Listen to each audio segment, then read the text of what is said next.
안녕하세요. 가우디 선생님 이병기입니다. 오늘은 가우디랑 아무 상관도 없을 것 같은 모더니즘 건축가 그리고 모더니즘 건축에 대해서 잠깐 이야기해 볼까 하는데요. 가우디의 건축을 스페인에서 무슨 건축이라고 할까요? 뜻밖에도 스페인에선 가우디의 건축을 모데르니스마 카탈라, 그래서 카탈루냐의 모더니즘이라고 부릅니다. 이상한 내용이죠. 우리가 보통은 모더니즘을 이라는 말을 떠올리면 1920년에서 30년 사이 중부 유럽을 중심으로 새로운 건설 기술과 산업화된 생산 체계를 바탕으로 만들어진 어떤 새로운 미학의 건축을 떠올리게 되거든요. 보통 하얀 입방체의 건축.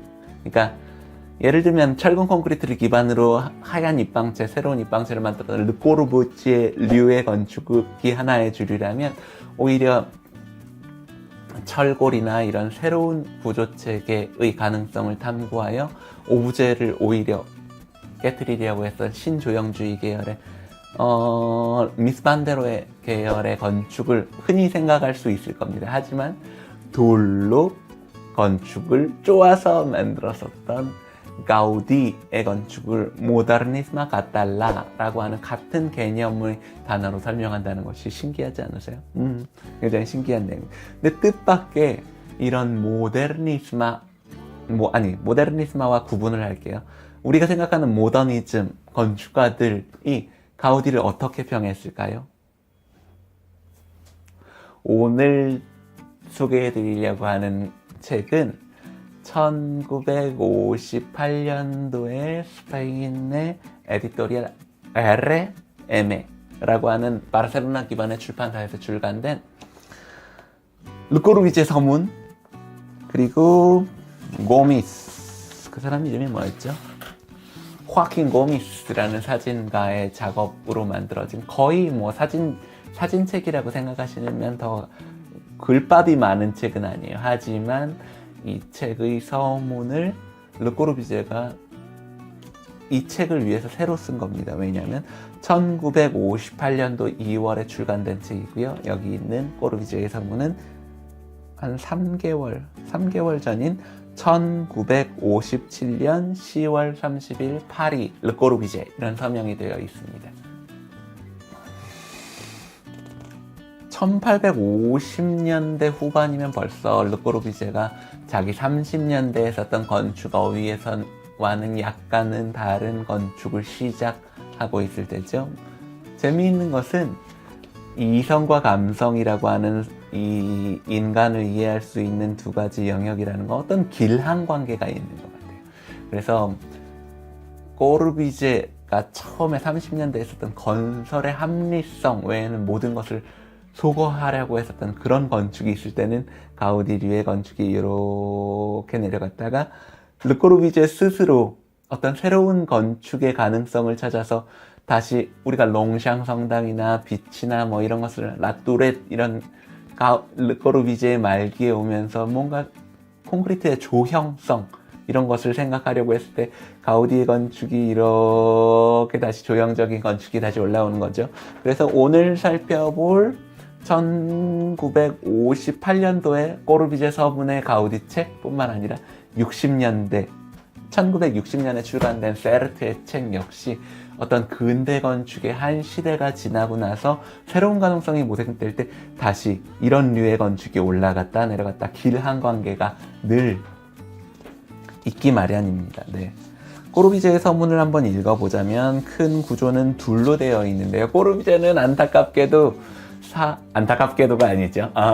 사망한 지 70년이 안 됐기 때문에 저작권이 다 살아있습니다. 그래서 꼬르비제의 드로잉이나 꼬르비제의 글 전체를 제가 소개해드리기는 어려운 점이 있고요. 저작권 때문에. 하지만 이 내용에 인용이라는 것이 가능하니 중요한 내용들을 한번 짚어보도록 하죠. 이 서문의 제목은 Encuentro con la obra de Gaudí. 글은 이렇게 시작합니다. 어떻게 가우디를 만나게 되었는지, 가우디의 작품을 만나게 되었는지죠. 왜냐하면 28년이면 벌써 26년에 가우디가 죽었기 때문에 스페인을 방문한 꼬르비제는 가우디를 직접 만난 것은 아닙니다.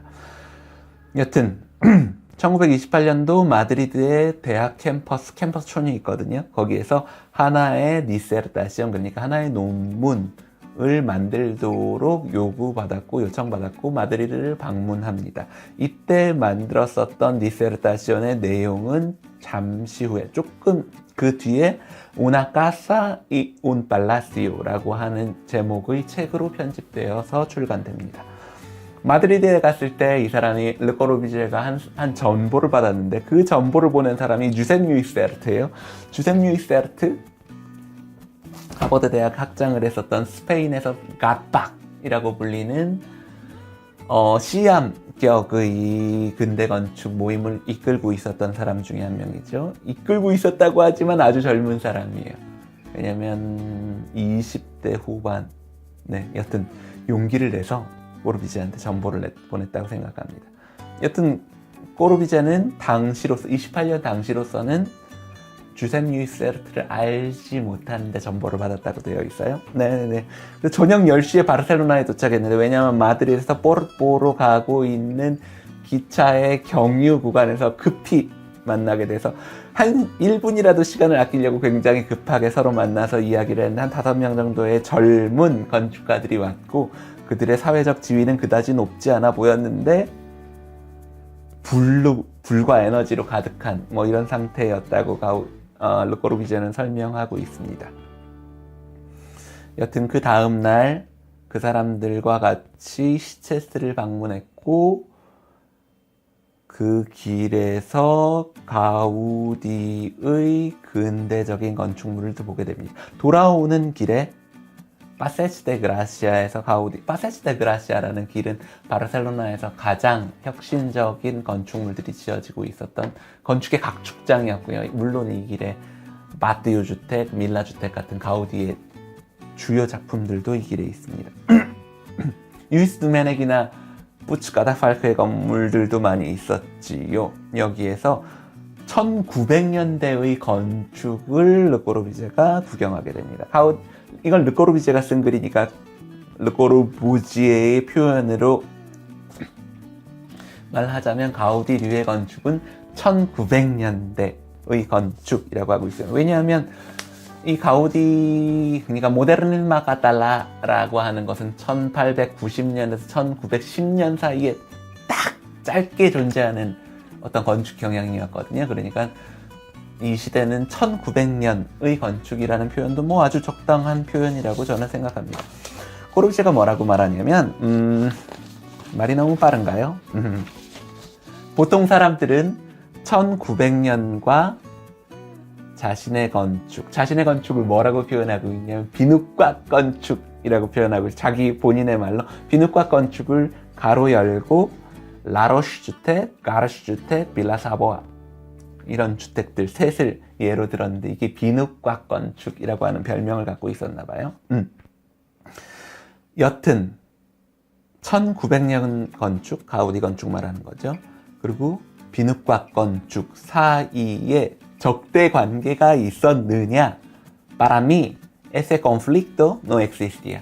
나에게 있어서는 이런 갈등은 존재하지 않았다.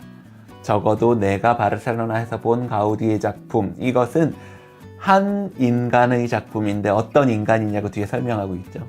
엄청난 힘을 갖고 있고 믿음을 갖고 있고 평생 동안 이 돌을 다루면서 드러난 비범한 기술적인 능력을 갖고 있는 사람이다. 이렇게 이야기하고 있고요. 여기가 재미있어요. Un hombre que hacía tallar las piedras ante sus ojos sobre trazas verdaderamente muy pensadas. 이거 어감이 전달될지 모르겠는데, 무척 고민을 해서 만든 선들을 눈으로 보고 돌에 기록했다는 이야기예요. 그러니까 가우디의 형태가 그냥 이렇게 한번 조물조물 해볼까가 아니라 진정으로 무척 고민되었었던 그 선들을 돌에 담아낸 것을 르꼬르비제가 여기에 기록하고 있습니다. 그리고 가우디를 constructor, 건설가. constructor라는 말 자체가 갖고 있는 어감이 있거든요. constructure. 구조를 갖고 뭔가를 막 이렇게 조형가라기보다는 constructor 그러면 건설 기술에 충실할 뿐 아니라 construct라고 하는 이 말 어원에 갖고 있었던 구조를 갖고 무언가를 만드는 사람이라는 표현이 분명하죠. 가우디는 1900년대의 constructor다. 건설가다.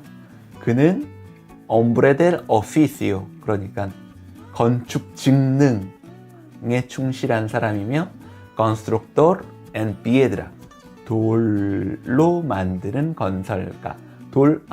제가 콤마를 잘못 읽었어요.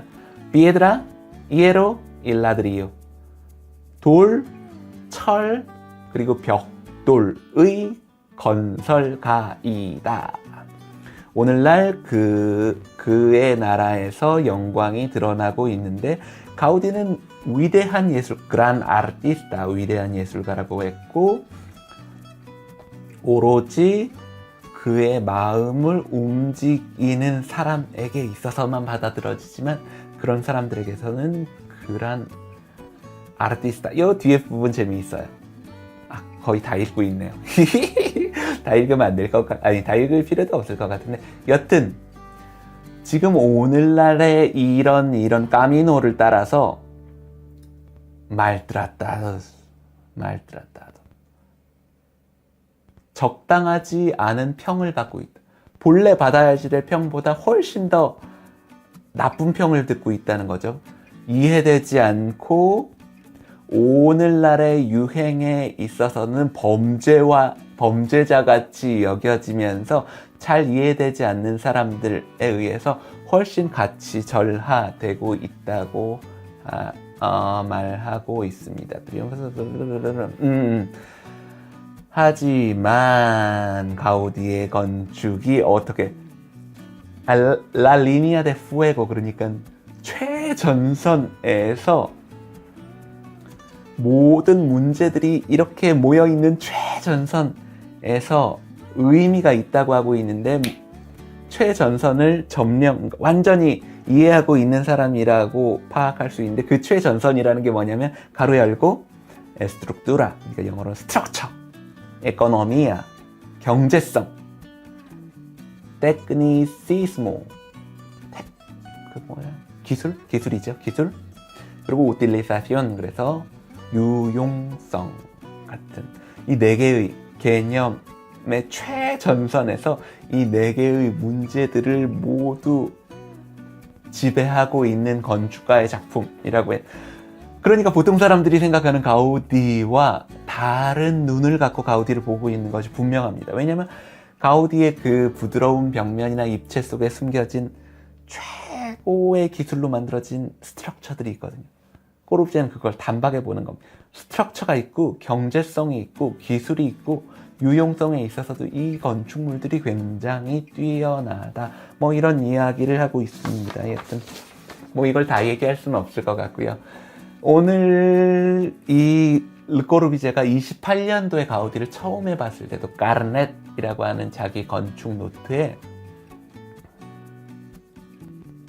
성가정 성당에 앞에 있는 노동자들의 자녀가 다니는 학교 드로잉을 분명히 알아볼 만한 드로잉을 하고 있어요. 그 위에는 1928년 가우디라고 적혀 있기도 합니다. construction이라고 하는 단어가 아주 눈에 들어오고요. 여튼 르꼬르비제는 가우디의 건축 안에 있는 이 건설, construction이라고 하고 있는 이 스트럭처와 구조를 보고 있습니다. 그리고 가우디라는 사람이 단순히 조형적인 것뿐만 아니라 스트럭처와 에코노미 그리고 기술, 그러니까 구조와 기술, 경제성, 유용성이라고 하고 있는 이 건축의 최전선을 다 지배하고 있는 건축가로서 가우디를 평하고 있습니다.